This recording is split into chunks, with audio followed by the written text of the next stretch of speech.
1 year ago, Trump stood in the White House Rose Garden and made you all a promise. Jobs and factories will come roaring back into our country, and you see it happening already. And on the surface, I wouldn't blame you for thinking he's achieved exactly that. I mean, last month the US added 178,000 jobs, which is well above what experts were predicting.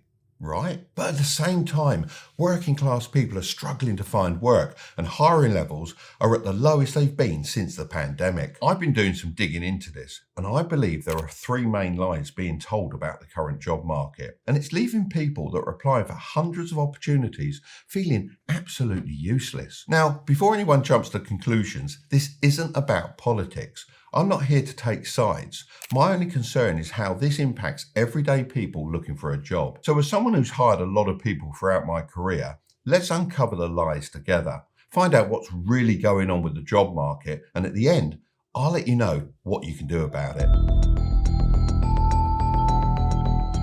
If someone just showed you March's headline in isolation, you'd almost definitely think, great, the economy's thriving and my dream job's just around the corner. 178k jobs added in a single month and an unemployment rate of 4.3%.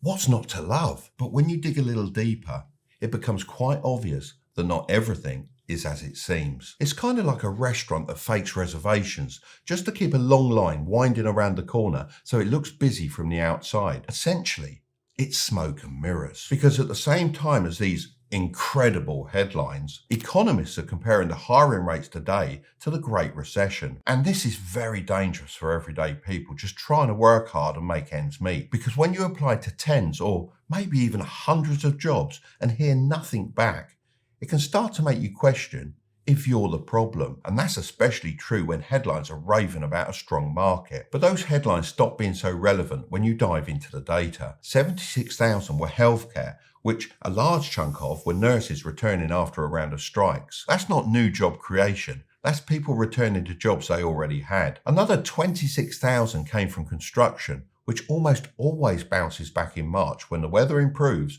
and building sites that went quiet over the winter start back up again. So a significant portion of the headline number wasn't new economic growth at all. It was one-off events that happened to land in the same month. And when you zoom out even further, it gets even harder to spin because those 178k jobs came off the back of a month where the US actually lost 133,000 jobs. So when you average the last 3 months out, you're looking at roughly 68,000 jobs per month, which, to put it bluntly, isn't a strong market. And let's be honest, people aren't dumb. They can feel this playing out in real time, especially if you're actively searching for a job. I've hired a lot of people over the years, and there's always been a kind of confidence in the room when the economy's doing well. And to be honest, I like that.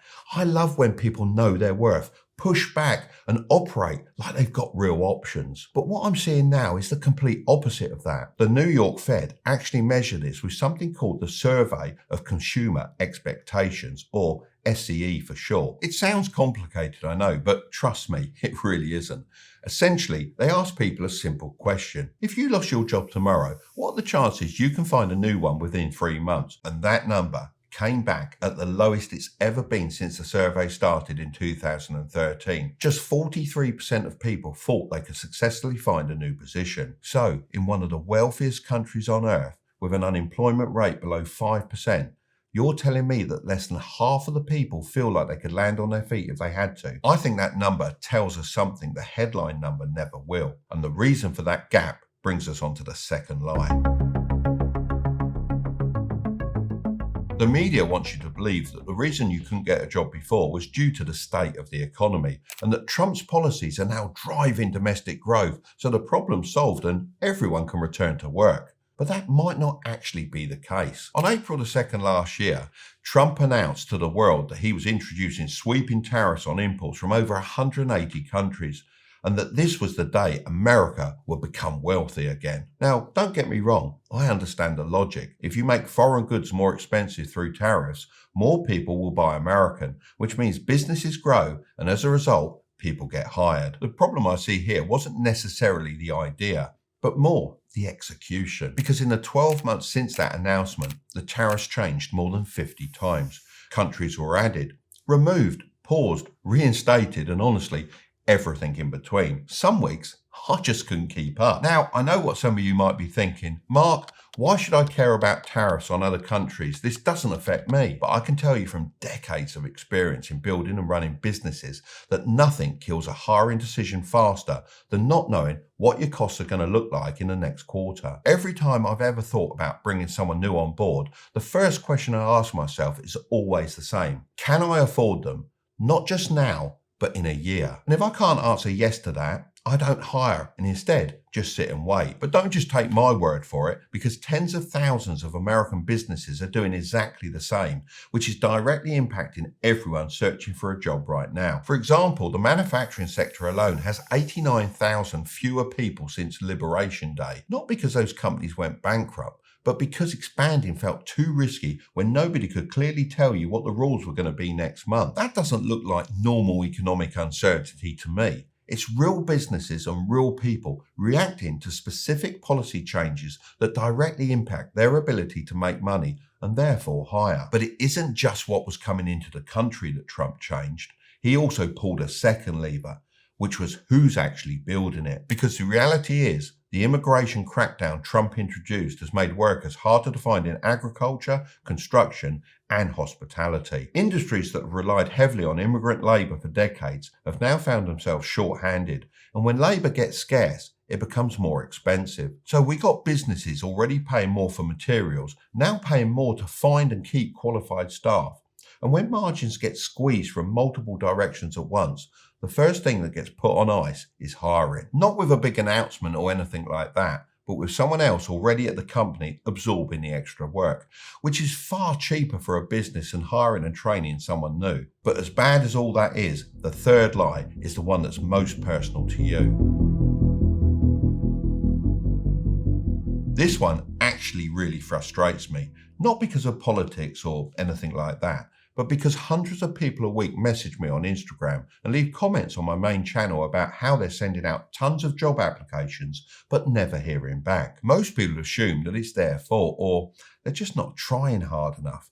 But the reality is, two things have happened to the hiring process itself that most job seekers have no idea about. And both of them are quietly working against you before you've even had a chance. The first is AI. And I'm not talking about AI getting so advanced that it steals your future job.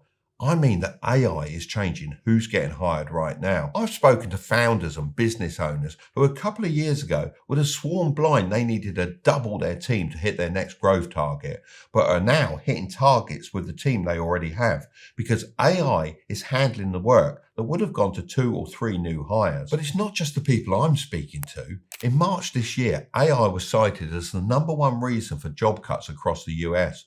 And this is especially worrying as it's actually hitting the people at the bottom the hardest. And this isn't just a blip. Over the past couple of years, entry-level hiring at the biggest tech companies fell 25% in a single year. And junior roles in software and data, the ones that used to be how you got your foot in the door and build your experience, down by as much as 67% in some areas. Why? Because those are the easiest to automate.